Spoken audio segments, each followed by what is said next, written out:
Welcome, everybody, to Sports Shorts Daily, presented by LeBear's Casino. Ronnie Rance here with you alongside Tommy Chrysan on this Friday morning edition of Sports Shorts as the weather in Baton Rouge starts to get back to normal. Temperatures in the low 50s. The ice is melting away. It has been a crazy week.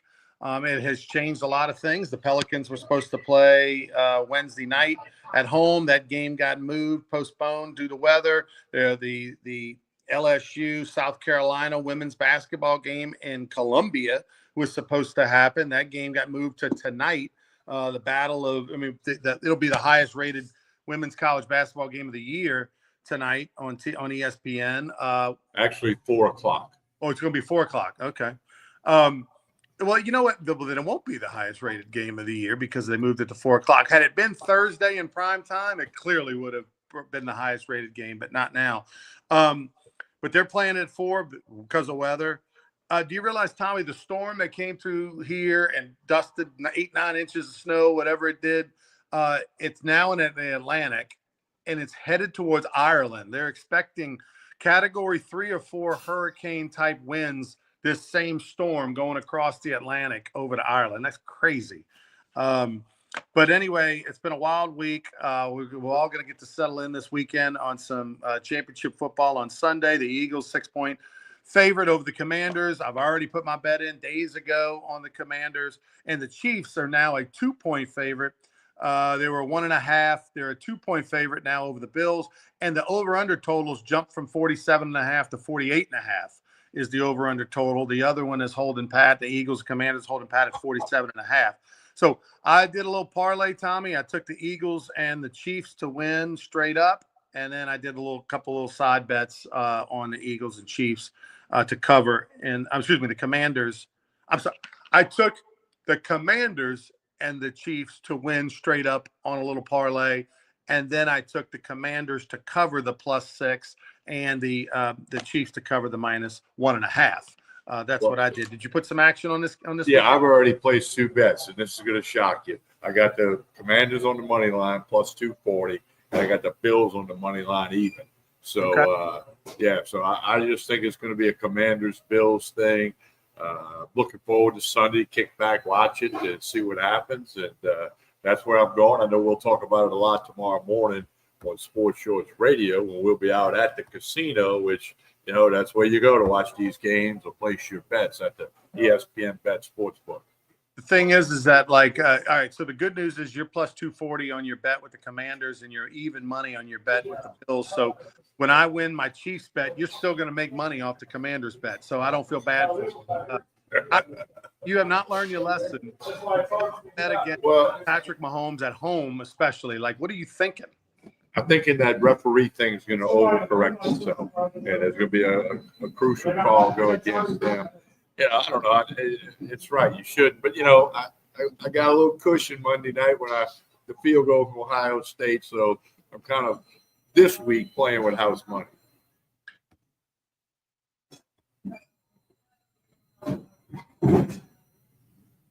And, of course, those games are Sunday at 2:00, the National Conference game, and then 5:30, the AFC Championship.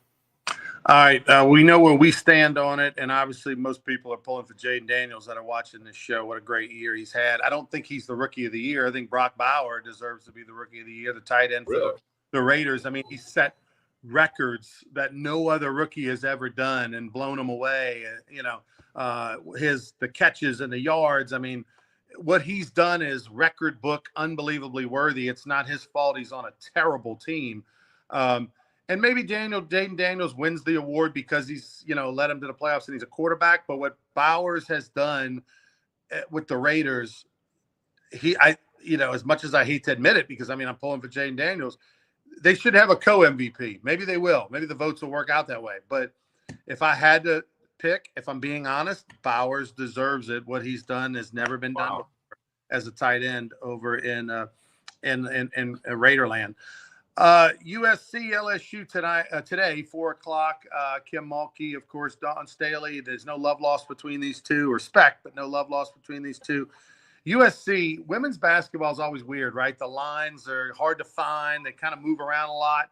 You're telling me you found lines that range anywhere from 3 to 6? Yes. Yeah. I was looking at shortly before we went on air. I was looking that up, trying to find a line. There's not a line at ESPN Bet or at the Score app yet. And that's a little odd. The game's at 4 o'clock. I mean, we're what? Less than 7 hours away from tip off, or roughly 7 hours. But, women's basketball, you're right. It's hard to find a line. And in a lot of places, there's a maximum which you can wager. Like if you go to the window and you say, I want to bet $50,000, they can refuse any bet. They can refuse a $5 bet. All casinos reserve that right. But usually there's a maximum which you can put on a WNBA game or a women's college basketball game. It's just, the house rules. I mean, they're in charge when it comes to that. I'm not going to bet this game. I'm going to watch it as an LSU fan and hope that they win by 1.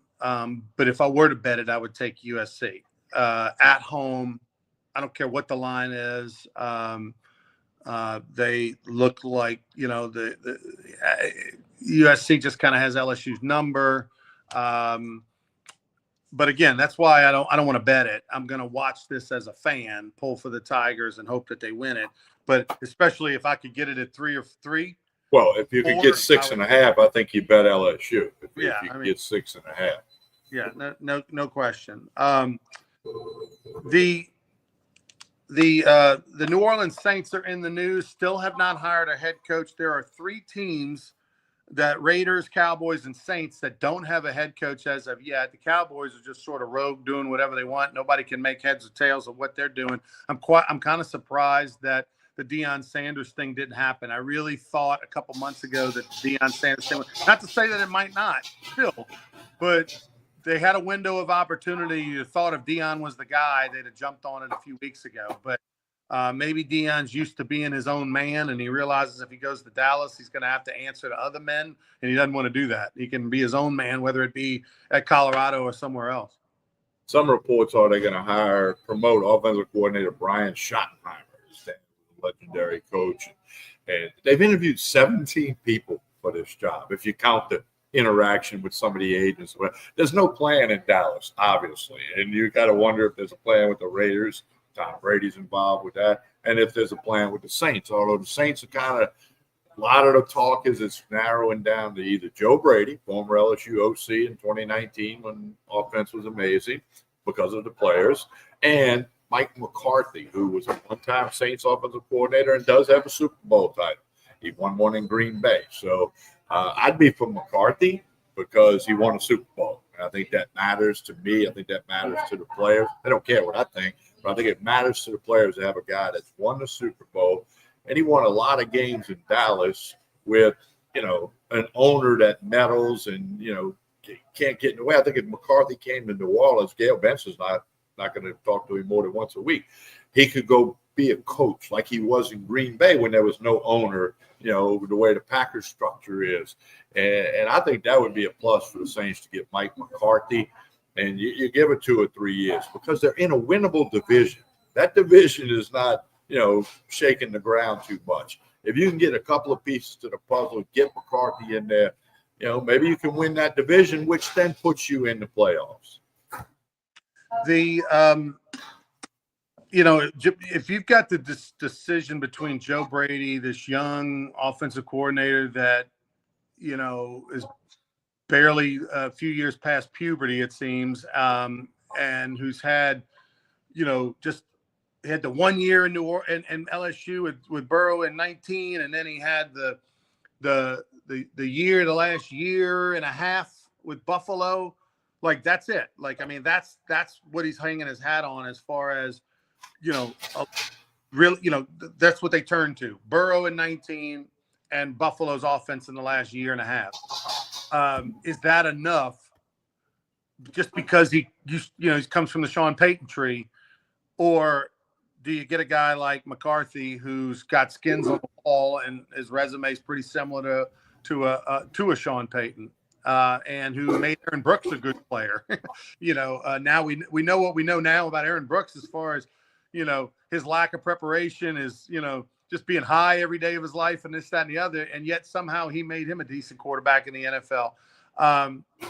And he obviously won a Super Bowl with Aaron Rodgers, et cetera. what's your take about these two? Who would you prefer if you were the GM? I would prefer Mike McCarthy.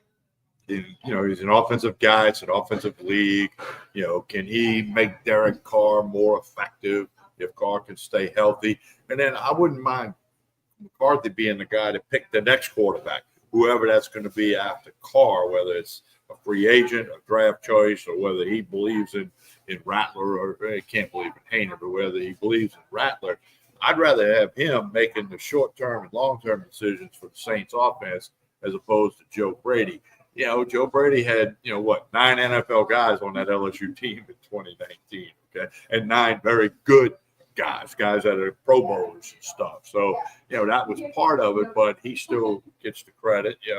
Ensminger gets some credit there, but it's all about the players. So I'd rather have McCarthy, who's been around, figure out the players that he thinks can get the Saints to the playoff and compete for a Super Bowl. McCarthy's more the sure thing at this point than Brady. But if you're committed to long term, and look, based on hearing from Mickey Loomis at his press conference a week or so ago, State of the Union sort of address, he's not admitting publicly, hey, this is a total rebuild. We're gonna, next year we're gonna take it on the chin. We're gonna try to get this cap fixed. Blah blah blah. Like, he's not saying that.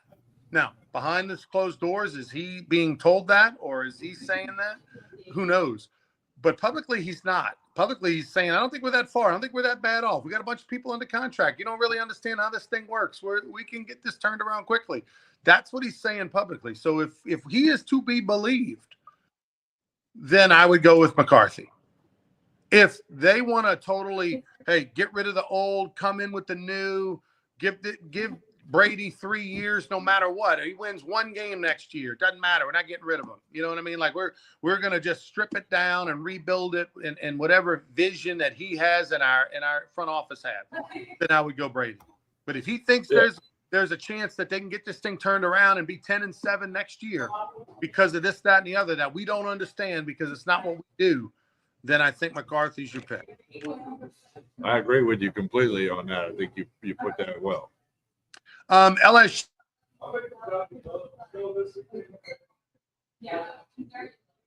Don't forget to like and share this show, no matter whether you're watching on YouTube, Facebook, or X. Like and share this show. It always helps.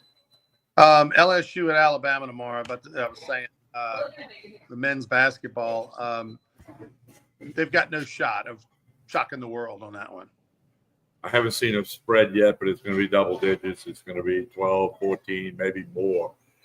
In Tuscaloosa, Bama, one of the best teams in the country, not just best teams in a strong SEC, but best team in the country. So it would be big story, big upset if LSU would be able to leave Tuscaloosa with a win.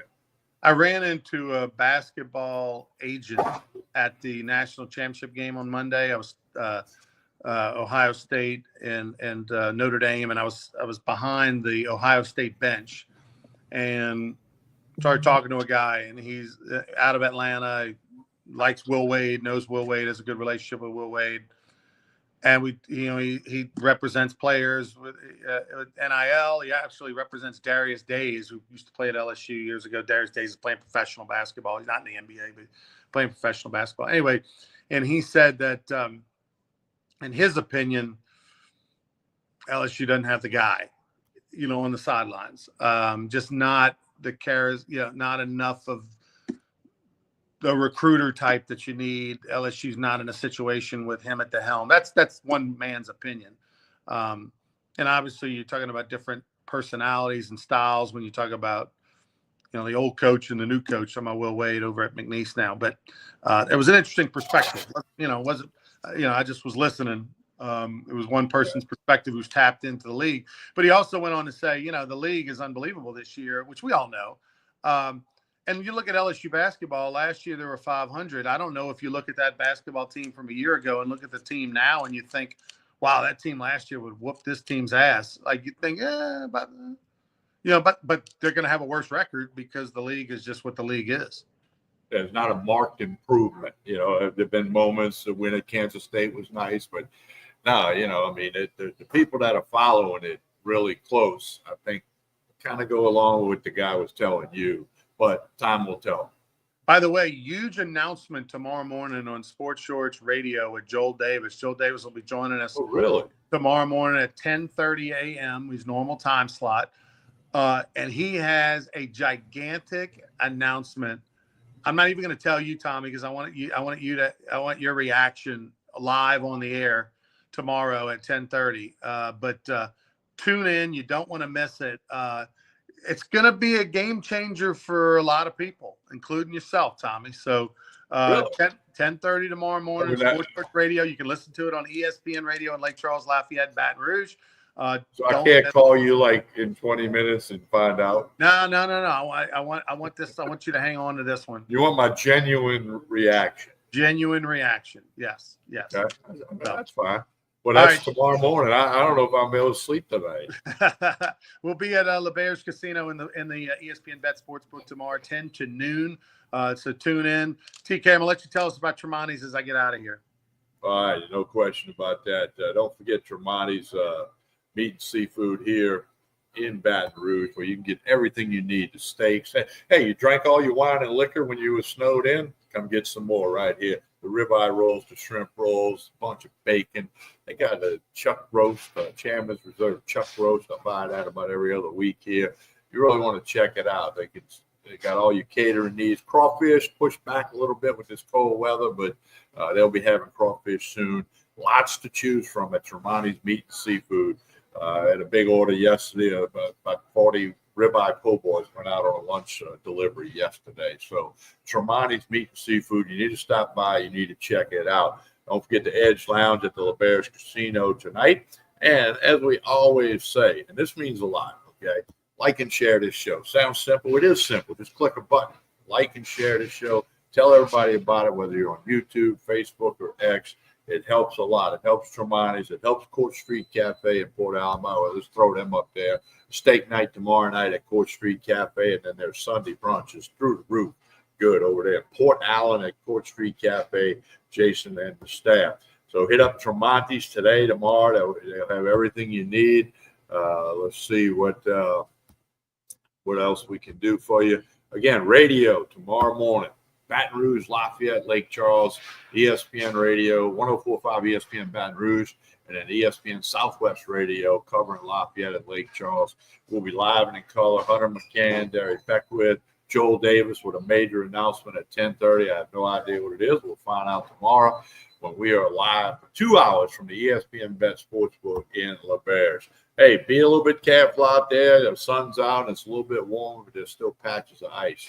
Be a little careful, be safe, be smart, and we'll talk to you tomorrow morning on Sports Shorts Radio. On behalf of Mike and everybody here at Tremonti's Meat and Seafood, on behalf of Ronnie Rance, I'm Tommy Christ saying, have a great day, everyone.